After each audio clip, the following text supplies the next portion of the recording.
মহানগৰীৰ নেটফি হাউচৰ প্ৰেক্ষাগৃহত ষ্টাৰ চিমেণ্টৰ বিশেষ অনুষ্ঠান ষ্টাৰ চিমেণ্ট চেৰিটেবল ট্ৰাষ্টে মুকলি কৰিছে ট্ৰাষ্ট উপবন প্ৰকল্প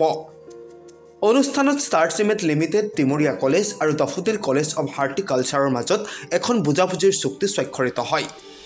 এই প্ৰকল্পৰ অধীনত নাৰ্চাৰী বা পুলিবাৰী খণ্ডটোত দক্ষতা বিকাশৰ জৰিয়তে উৎসাহী যুৱক যুৱতীসকলে জীৱিকা অৰ্জন কৰাৰ বাবে এটা পৰিৱেশ সৃষ্টি কৰাৰ অৰ্থে এক উদ্যমিতা বিকাশ কাৰ্যসূচী আৰম্ভ কৰা হ'ব ষ্টাৰ উপবনৰ দ্বাৰা প্ৰশিক্ষণ কেন্দ্ৰ স্থাপন কৰি দিয়া হ'ব প্ৰশিক্ষণ নাৰ্চাৰীৰ বিষয়ে বিশেষকৈ দিয়া হ'ব যুৱতীসকলক প্ৰশিক্ষণ ইয়াৰ উপৰি তেজস্বিনী নামে সংস্থাই আগবঢ়াই নিব যুৱতীসকলক য'ত কাপোৰ বোৱা কাপোৰ চিলাই কৰা মমবাতি ধূপ চাবোন প্ৰস্তুত কৰোৱাৰ প্ৰশিক্ষণ দিয়া হ'ব কেন্দ্ৰটোত আজিৰ এই অনুষ্ঠানত মন্ত্ৰী চন্দ্ৰমোহন পাটোৱাৰীৰ লগতে উপস্থিত থাকে ষ্টাৰ চিমেণ্টৰ বিষয়ববীয়াসকল আজি আমাৰ ষ্টাৰ চিমেণ্ট কোম্পানীৰ তৰফৰ পৰা CSR ফাণ্ডৰ জৰিয়তে দি আমাৰ অসমৰ গ্ৰাম্যাঞ্চলত মানে নাৰ্চাৰী কৰাৰ কাৰণে নাৰ্চাৰী ট্ৰেইনিং নাৰ্চাৰীৰ কাৰণে যি ব্যৱস্থা লাগে সকলো ব্যৱস্থা আন্তঃগাঁথনি আৰু তেওঁলোকক নাৰ্চাৰীৰ বিষয়ে ট্ৰেইনিং দিয়াৰ কাৰণে ট্ৰেইনিং দিয়া ৰিচোৰ্চ পাৰ্চনসকলক তেওঁলোকৰ যি মাননি সকলো মাননি আৰু এই হিচাপত আজি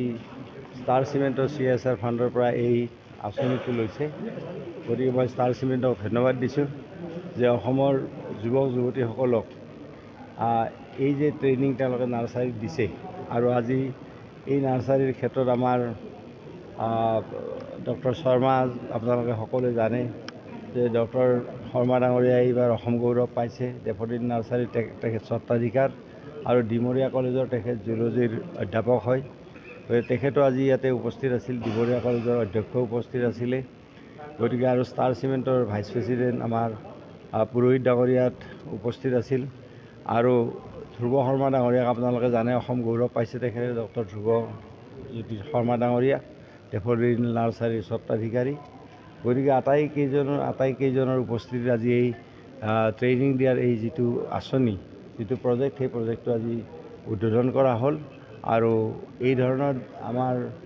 ষ্টাৰ চিমেণ্টে এনেকুৱা ধৰণৰ কাৰ্যসূচী যে লৈছে আগন্তুক দিনতো তেওঁলোকক মই কৈছোঁ যে কমাৰ্চিয়েল ট্ৰিৰ ক্ষেত্ৰতো অসমৰ খেতিয়কসকলৰ কাৰণে যাতে তেখেতসকলে এনেকুৱা ধৰণৰ আঁচনি লয় তাৰ কাৰণে তেখেতসকলক আমি আহ্বান জনাইছোঁ আজি বহুত মানে মই ভাল পাইছোঁ আজি এনভাইৰনমেণ্ট মিনিষ্টাৰ শ্ৰীযুত চন্দ্ৰমোহন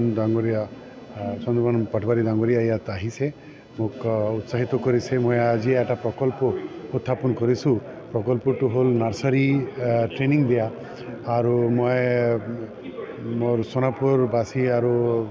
বিশেষকৈ সোণাপুৰবাসী যে ইউথ আছে তাৰ বাবে মই এটা ট্ৰেইনিঙৰ ব্যৱস্থা কৰিছোঁ তাৰ জৰিয়তে মই নাৰ্চাৰী ট্ৰেইনিং দিওঁ আৰু ট্ৰেইনিং দিয়াটো হ'ব ডাফোডিল নাৰ্চাৰী ডাফোডিল হৰ্টিকালচাৰ কলেজৰ পৰা আৰু ডিমৰীয়া কলেজৰ পৰা আৰু তাৰ বাবে যিমানখিনি ট্ৰেইনিঙৰ ব্যৱস্থা লাগে যিটো ৰিচোৰ্চ লাগে সেইটো ষ্টাৰ চিমেণ্টৰ ফালৰ পৰা এভেইলেবল কৰা হ'ব তাৰপিছত যিটো ট্ৰেইনিং পোৱাৰ পিছত যদি মোৰ ল'ৰা ছোৱালী যদি নাৰ্চাৰী ছেটিং কৰিব লাগে তাৰ বাবে যিমানখিনি মেটেৰিয়েল লাগে যিমানখিনি ইকুইপমেণ্ট লাগে সাৰ লাগে আৰু নেট লাগে আৰু লেণ্ড প্ৰিপেৰেশ্যন কৰিব লাগে তাৰ বাবে মই আৰ্থিক সহায় হাতত দি দিওঁ আৰু মই তাৰপিছত মানে যেতিয়া তেওঁ মানে এটা নাৰ্চাৰী ৰেডি কৰিব লাগে তাৰপিছত 1 বছৰৰ বাবে মই হেণ্ড হোল্ডিং কৰোঁ যাত নাকি য'ত মানে তেওঁ প্ৰিপেয়াৰ কৰিব পাৰে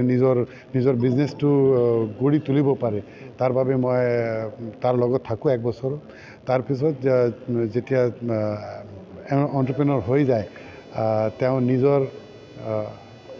নিজৰ বাবে নিজৰ আৰ্নিং কৰিব পাৰিব সেইটো মোৰ প্ৰকল্প আছে ইমান মানে বেলেগ যথেষ্ট প্ৰকল্প ষ্টাৰ চিমেণ্ট লৈ থাকে এইটো ওৱান অফ দ'জ প্ৰজেক্ট মই আজি খুব খুশি যে এইটো প্ৰকল্প আজি উত্থাপন হৈছে নিউজ ডেস্ক এনি টাইম 24